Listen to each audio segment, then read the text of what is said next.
Incels are involuntary celibates who have failed in social competition, received no favor from women, and cannot establish romantic relationships. They attribute all of this to the materialism, superficiality, and opportunism of women. In Western societies, these people frequently group together to express their dissatisfaction with women, even carrying out indiscriminate attacks. For this reason, some countries classify incel crimes as terrorism. Compared to Westerners, Chinese incels are more moderate, being mainly ordinary people and students focused only on studies, remaining obscure, not making noise or causing problems, becoming invisible in society. At most, they make some online comments, rarely displaying extreme behaviors. Even so, Chinese incels are still frequently attacked, socially excluded, and placed at the bottom of the contempt chain, with a tragic sense that if they can't get a partner, their entire life must be negated. The group of Chinese incels is quite broad. Taking Bilibili as an example, its audience is very young, including many high school and university students. At the age when hormones are most active, in youth that should cross the stars, they choose or are forced to choose celibacy. For example, I frequently see in comments countless single men expressing sexual frustration and even great wizards who have practiced for many years, with requests to join the Holy Grail War increasing more and more. Research from Japan shows that 40% of young people in the country still have a completely blank sex life at 30 years old. Our situation is probably not much better. Romantic relationships derive from human instinct. Love between man and woman can be considered natural, but Chinese single men find it increasingly difficult to enter normal relationships. At the same time, social stigma and humiliation against them are intensifying. Not having a partner equals being incompetent. Although single life is gradually becoming the new trend, the humiliation of being single does not diminish. In discussions between men and women, there is frequently a scene where, when women lose in terms of presenting facts and reasoning logically, they can use a trump card to achieve a decisive turnaround. You're single. You deserve it. Although this tactic is primitive, it can reflexively awaken male reproductive anxiety, directly bypassing the cerebral cortex responsible for rational reasoning and other higher functions, causing men to panic in the face of sudden reproductive anxiety, creating a devastating impact. This phrase has its social basis. In China, getting a partner is really easy for a small part of people, but the majority need to make great effort, or even work in vain. China's level of sexual repression is among the world's highest. Although the simp economy has shown signs of collapse in recent years, this is more due to the reversal of the economic situation. They want to bootlick, but can't afford it. Once their pockets are full again, their tongues will happily come out again. Basic sexual drive still makes simp behavior common. Paying nights and cat nights are everywhere, mass human ATMs. The more repressed, the more desperate they become. Payment transfers like cars, houses, and dowries are forced to stop during economic recession, but submissive postures and providing emotional value don't decrease much. Even the so-called Buddhist players who claim not to touch women probably reach the conclusion that it's not worth it after evaluating risks, benefits, and return on investment. So, they choose to cut losses in time, rather than truly becoming immortal ascetics. Even in the era when romance was replaced by war, young intellectuals insisted on dating in the vast rural world, like Wang Er and Chen Qingyang making passionate love in the fields, corrupting the customs of the time. The Mao Xiaojuns who stayed in the city were already too repressed, releasing pressure by spying on others' lives after breaking locks. I swear I'm just picking locks. I'm not a thief.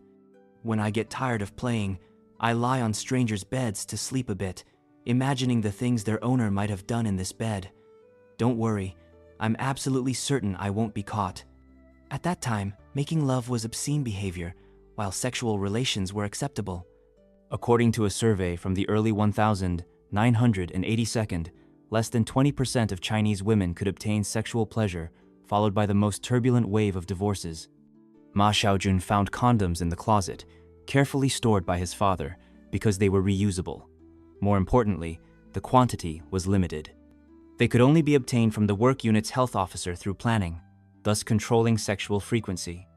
The quality of condoms was comparable to plastic gloves, very resistant. Someone did an experiment filling them with water. They held a full basin without problems. If it weren't for Ma Xiaojun playing around turning the condom into a balloon, his younger brother wouldn't have been born accidentally.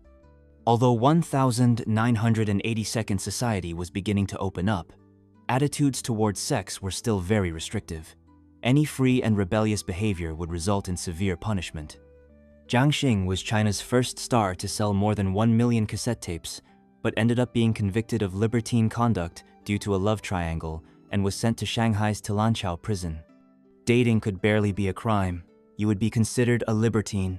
This meant being publicly exposed, beaten, even losing your job. This was the collective shadow of that generation. In 1993, a young entrepreneur named Wen Jinfeng opened China's first intimate product store, inexplicably promoting condom commercialization. Later, Wen Jinfeng became known as the Condom King. The Chinese could finally enjoy a somewhat freer sex life. Although the public domain has relaxed regarding sex, the entire society still maintains strong ideological remnants of sexual control. Among them, depriving personal desires is an important means of shaping personality defects and eliminating adolescents' self-awareness. Whether it's strict surveillance against dating, forced invasion to read diaries, or schools' collective dormitories, almost everything deprives children of private space. In the critical phase of adolescence, they are subjected to intensive sexual isolation, prohibiting dating as if catching spies, using threats and punishments like calling parents, educational criticism and public self-criticism, turning natural attraction between sexes into terror legends. Both Chinese families and society need ideal human tools for sustenance. It's better if they're full of inferiority complexes and cowardice, conservative and honest, submissively obeying parents' orders, completing marriage, procreation, and elderly care for reproductive transmission. For society, young men's look from afar but not profane attitude toward the female body. This powerful sexual instinct is enough to pull them into the social reproduction system. Make real estate sector gears turn faster. Give new bearers to all grand narratives.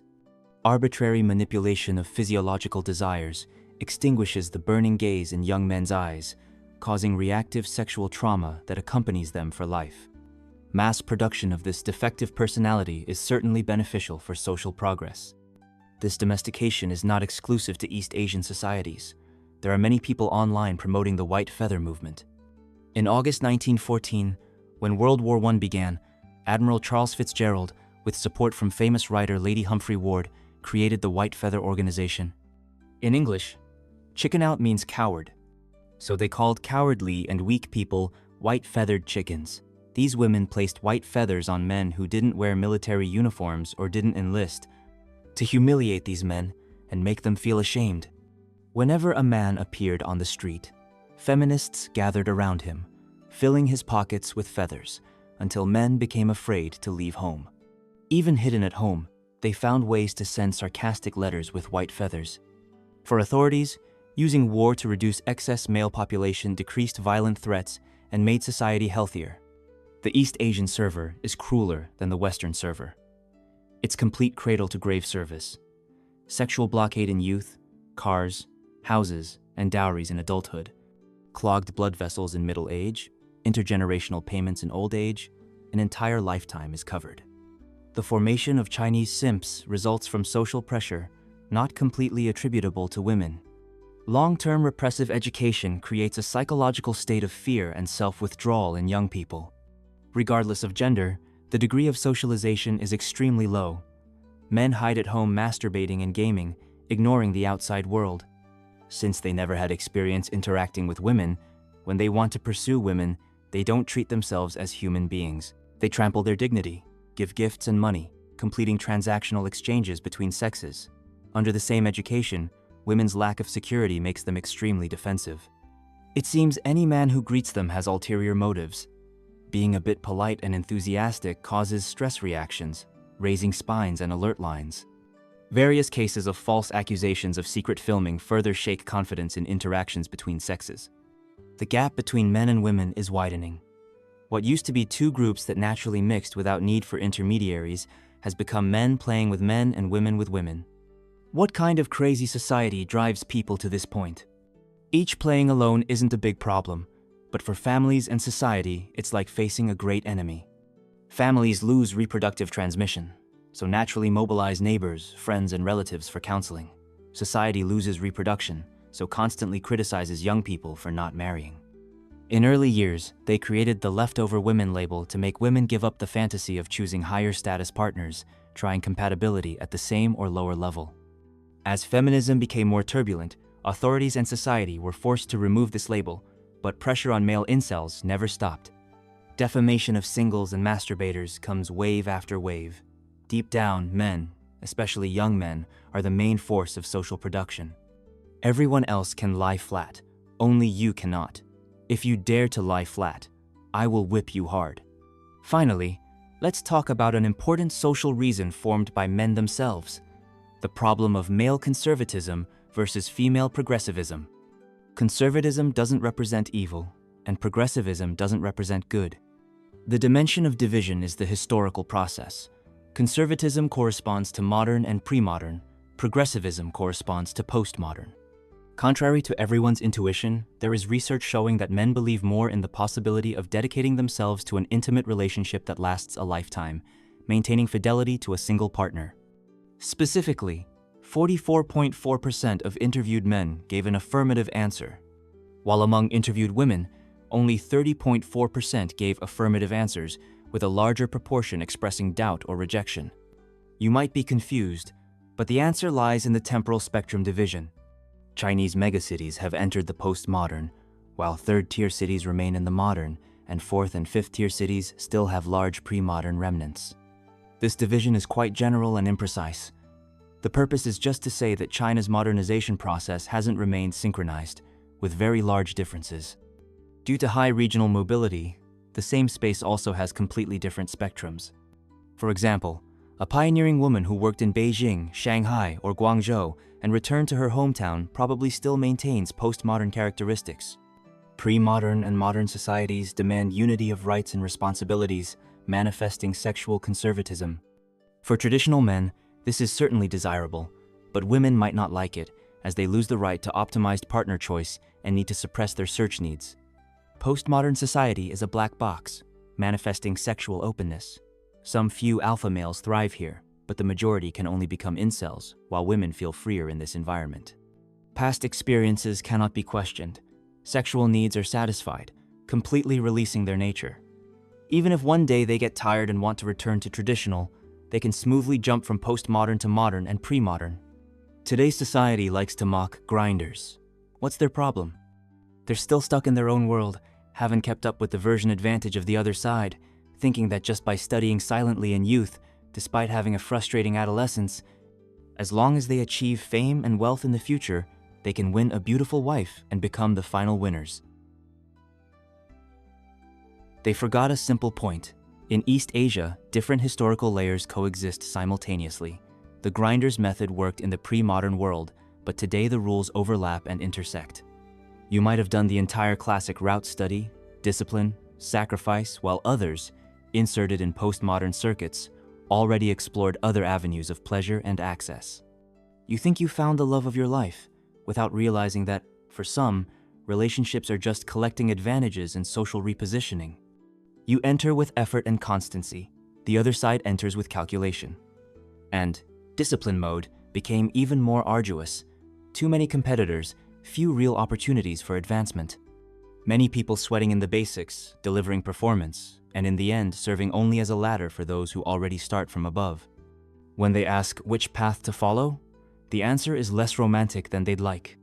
In the pre-modern environment, risk is low, and return is also low. You can build something solid, as long as you're not swallowed by those with more local power. In the modern environment, risk and return balance out, with some space for merit.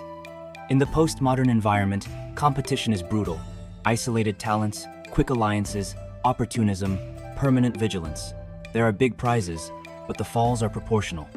Any setback costs dearly. To endure, you need backing technical, emotional, and social. That's it.